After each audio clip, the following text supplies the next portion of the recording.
کیا تم اس حقیقت سے بے خبر ہو کہ صلاح الدین ایوبی بیت المقدس لینے کی قسم کھا چکا ہے؟ کیا تم نہیں جانتے کہ بیت المقدس مسلمانوں کا قبلہ اول ہے جس کی خاطر وہ اپنے بچوں تک کو ذبح کر ڈالیں گے؟ فلپ اگسٹس نے کہا، ہم نے مسلمانوں میں غداری کا بیج ڈال دیا ہے۔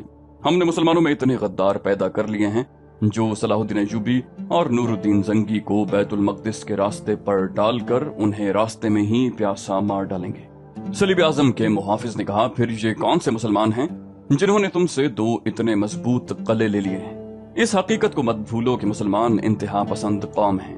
مسلمان غداری پر آتا ہے تو اپنے بھائیوں کی گردن پر چھری چلا دیتا ہے، مگر اس میں جب قومی جذبہ بیدار ہو جاتا ہے تو اپنی گردن کاٹ کر گناہوں کا کفارہ ادا کر دیا کرتا ہے۔ مسلمان اگر غدار بھی ہو جائے تو اس پر اعتماد نہ کرو، دور نہ جاؤ، گزرے ہوئے صرف 10 سالوں کے واقعات پر نظر ڈالو۔ اسلام کے غداروں نے تمہیں کتنے علاقے دلوائے ہیں؟ کیا تم میں ہمت ہے کہ مصر میں قدم رکھو؟ آج مسلمان فلسطین میں بیٹھے ہیں، کل تمہارے سینے پر بیٹھے ہوں گے۔ یاد رکھو میرے دوستو، اگر صلاح الدین ایوبی اور نور الدین زنگی نے تم سے بیت المقدس لے لیا تو وہ تم سے یورپ بھی لے لے گا، لیکن سوال فلسطین اور یورپ کا نہیں، سوال زمین کے ٹکڑوں کا نہیں۔ اصل مسئلہ صلیب اور اسلام کا ہے۔ یہ 2 مذہبوں اور نظریوں کی جنگ ہے، 2 میں سے ایک کو ختم ہونا ہے۔ کیا تم صلیب کا خاتمہ پسند کرو گے؟ محفل میں جوش و خروش پیدا ہو گیا۔ نہیں مقدس باپ، ایسا کبھی نہیں ہوگا۔ اتنی زیادہ مایوسی کی کوئی وجہ نہیں۔ محافظ صلیب اعظم نے کہا، پھر تم ان وجوہات پر غور کرو جو تمہاری پسپائی کا باعث بنی ہیں۔ میں تمہیں جنگ کے متعلق کوئی سبق نہیں دے سکتا۔ میں نظریات کے محافظ کا سپاہی ہوں، میں کلیسا کا محافظ ہوں۔ مجھے کلیسا کی کنواریوں کی قسم 10 کٹر مسلمان میرے سامنے لے آؤ، انہیں صلیب کا پجاری بنا لوں گا۔ ذرا اس پر غور کرو کہ تمہارے اتنے بڑے بڑے لشکر جو ذرہ پوش بھی ہیں، مسلمانوں کی مختصر سی فوج کا مقابلہ کیوں نہیں کر سکتے؟ تمہارے 500 سواروں کو 100 پیادہ مسلمان کیوں شکست دیتے ہیں؟ صرف اس لیے کہ مسلمان مذہب کے جنون سے لڑتے ہیں۔ وہ تمہارے مقابلے میں آتے ہیں تو قسم کھا لیتے ہیں کہ فتح یا موت۔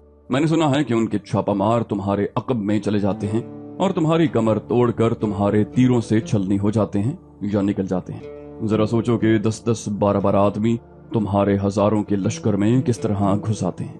یہ محض مذہبی جنون ہے۔ وہ سمجھتے ہیں کہ خدا بھی ان کے ساتھ ہے اور خدا کا رسول بھی ان کے ساتھ ہے۔ ایسی دلیرانہ کارروائیوں میں وہ اپنے کمانڈروں سے نہیں، قرآن سے حکم لیتے ہیں۔ میں نے قرآن کا مطالعہ بہت غور سے کیا ہے۔ ہمارے خلاف جنگ کو قرآن جہاد کہتا ہے اور ہر مسلمان پر جہاد فرض کر دیا گیا ہے، حتیٰ کہ جہاد کو نماز یعنی عبادت پر فوقیت حاصل ہے۔ تم بھی جب تک اپنے آپ میں یہی جنون پیدا نہیں کرو گے، اسلام کا تم کچھ نہیں بگاڑ سکتے۔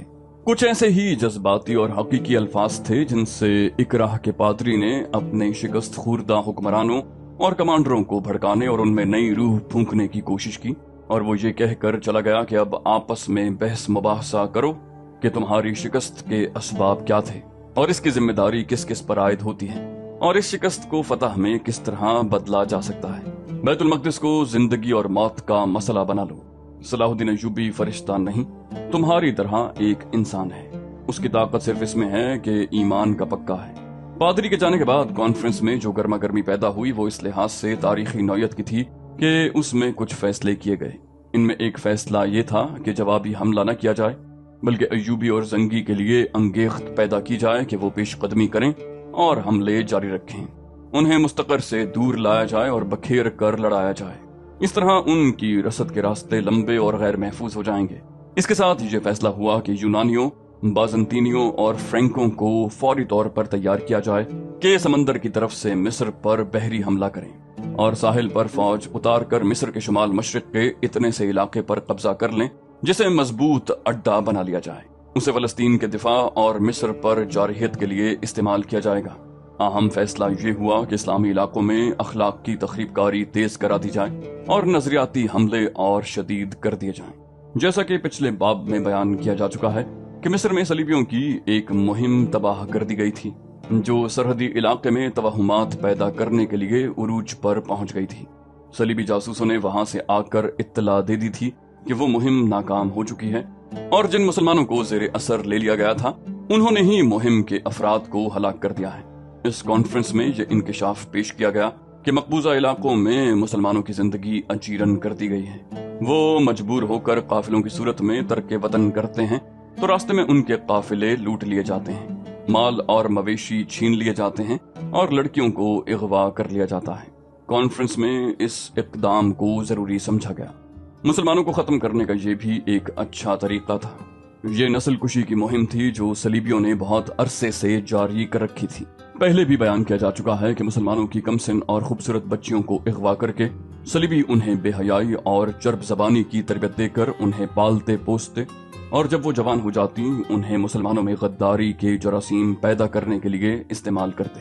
کانفرنس میں یہ بھی طے ہوا کہ مسلمانوں میں عیسائیت کی تبلیغ کی جائے۔ اس کے لیے بے شمار دولت کی ضرورت تھی جو خرچ تو کی جا رہی تھی، لیکن کچھ دشواریاں پیدا ہو گئی تھیں۔ ایک یہ تھی کہ رقم اونٹوں کے ذریعے بھیجی جاتی تھی۔ کئی بار ایسے ہوا کہ مصر کے کسی سرحدی دستے نے پکڑ لیا یا اونٹ لوٹ لیے گئے۔ ضرورت یہ محسوس کی گئی تھی کہ کوئی ایسا ذریعہ مل جائے جس سے رقم اور انعامات کی دیگر قیمتی اشیاء اسی ملک سے دستیاب ہو جائیں جہاں استعمال کرنی ہو۔ خاصے عرصے سے اس مسئلے پر سوچ و بچار ہو رہا تھا۔ صلیبیوں کی انٹیلیجنس کا کمانڈر ہرمن علی بن سفیان کی طرح غیر معمولی ذہانت کا مالک تھا۔ اس نے کبھی کا سوچ رکھا تھا کہ مصر کی زمین اپنے اندر اس قدر خزانے چھپائے ہوئے ہیں جس سے ساری دنیا کو خریدا جا سکتا ہے، مگر ان خزانوں تک پہنچنا آسمان سے تارے توڑ لانے کے برابر تھا۔ یہ خزانے فرعونوں کے مدفنوں میں محفوظ تھے۔ تاریخ فرعونوں کی اس رسم سے کبھی بھی بے خبر نہیں رہی کہ جب کوئی فرعون مرتا تھا تو اس کے ساتھ شاہانہ ضروریات کا تمام سامان اس کے ساتھ دفن کر دیا جاتا۔ مرے ہوئے فرعون کی قبر چند گز چوڑی نہیں ہوا کرتی تھی، بلکہ زمین کے نیچے ایک محل تعمیر ہو جاتا تھا۔ فرعون اپنی زندگی میں اپنا مدفن تیار کرا لیا کرتے تھے اور جگہ ایسی منتخب کرتے تھے جس تک اس کی موت کے بعد کوئی رسائی حاصل نہ کر سکے۔ مرنے کے بعد مدفن کو اس طرح بند کر دیا جاتا تھا کہ معماروں کے سوا کسی کو معلوم نہیں ہوتا تھا کہ اسے کھولا کس طرح جا سکتا ہے۔ مرنے والے کے لواحقین معماروں کو قتل کر دیا کرتے تھے۔ فرعونوں کا ایک عقیدہ تو یہ تھا کہ وہ خدا ہیں، اور دوسرا یہ کہ مرنے کے بعد انہیں یہی چاہو جلال حاصل ہوگا۔ چنانچہ پہاڑوں کو کاٹ کاٹ کر اور پھر پہاڑ کے نیچے زمین کی کھدائی کر کے محل جیسے ہال اور دیگر کمرے بنوا کر اس محل میں زیادہ سے زیادہ ہیرے جواہرات رکھوا دیے جاتے تھے۔ اس کے علاوہ بگھیاں بما گھوڑوں اور بگی بانوں کے اور کشتیاں بما ملاحوں کے اندر رکھ دی جاتی۔ خدمت کے لیے کنیزیں اور غلام اور بیویاں بھی ساتھ ہوتی۔ اس طرح صورتحال یہ بن جاتی تھی کہ ایک انسان کی لاش کے ساتھ جہاں بے انداز مال و دولت دفن ہو جاتا تھا، وہاں بہت سے انسان زندہ اندر بھیج کر باہر سے مدفن کا منہ بند کر دیا جاتا۔ تصور کیا جا سکتا ہے کہ وہ دم گھٹنے سے کس طرح مرتے ہوں گے۔ فرعونوں کی لاشوں کو مسالے وغیرہ لگا کر حنوط کیا جاتا تھا۔ ہزاروں سال گزر جانے کے بعد آج بھی ان کی لاشیں محفوظ ہیں، جن میں کچھ لندن کے عجائب خانے میں ہیں۔ فرعونوں کا دور ختم ہوا تو مصر کی حکومت جس کے بھی ہاتھ آئی اس نے فرعونوں کے مدفن تلاش کرنے کی کوشش کی۔ یہ مہم ناممکن کی حد تک مشکل ثابت ہوئی۔ مدفنوں کو تلاش کرنا ہی ایک مسئلہ تھا۔ اس کے بعد آج تک یہ مہم جاری ہے۔ مصر نے تاریخ میں بہت سی بادشاہیاں دیکھی، ہر بادشاہ نے مدفن تلاش کیے، جسے جو ہاتھ لگا لے اڑا۔ سب سے زیادہ حصہ انگریزوں کے ہاتھ آیا، کیونکہ انگریزوں نے وہاں موجودہ دور میں اپنا اثر قائم کیا تھا جب سائنس ترقی کر چکی تھی۔ سائنس نے اور کھدائی کے مشینی طریقوں نے انگریزوں کی بہت مدد کی۔ پھر بھی کہتے ہیں کہ مصر کی زمین فرعونوں کے خزانوں سے ابھی تک مالا مال ہے، اور مصر کی تاریخ میں اگر غور سے جھانکیں تو اس میں ایسے پراسرار اور خوفناک واقعات ملتے ہیں کہ رونگٹے کھڑے کر دیتے ہیں۔ کچھ ذاتی طور پر کسی فرعون کے مدفن کی تلاش میں نکلے، ان میں سے بعض مدفن میں داخل ہو بھی گئے مگر معلوم نہ ہو سکا کہ کہاں غائب ہو گئے۔ ان میں سے جو بچ کر نکلے وہ دوسروں کے لیے سراپا عبرت بن گئے۔ اس لیے یہ عقیدہ آج بھی قائم ہے کہ فرعون خدا تو نہیں تھے، لیکن ان کے پاس مر کر بھی کوئی ایسی طاقت موجود ہے جو ان کے مدفنوں میں جانے والوں کو عبرتناک سزا دیتی ہے۔ لوگوں نے اس عقیدے کو اس لیے تسلیم کیا کہ جس بادشاہ نے بھی کسی فرعون کے مدفن میں ہاتھ ڈالا اس کی بادشاہی کو زوال آیا۔ بعض نے فرعونوں کو نحوست کا حامل کہا ہے۔ صلاح الدین ایوبی کے دور سے پہلے ہی صلیبیوں کو معلوم تھا کہ مصر خزانوں کی سرزمین ہے۔ یہ وجہ بھی تھی کہ وہ مصر پر قابض ہونا چاہتے تھے۔ سلطان ایوبی کو شکست دینا آسان نظر نہیں آیا تو انہوں نے یہ سوچنا شروع کر دیا کہ ان مدفنوں کی تلاش مصریوں سے کرا لی جائے اور خزانے نکلوا کر استعمال کیے جائیں۔ انہیں کسی طرح یہ پتہ چل گیا تھا کہ مصری حکومت کے پرانے کاغذات میں ایسی تحریریں اور نقشے موجود ہیں جن میں بعض مدفنوں کے متعلق معلومات درج ہیں۔ ان کاغذات تک پہنچنا آسان نہیں تھا۔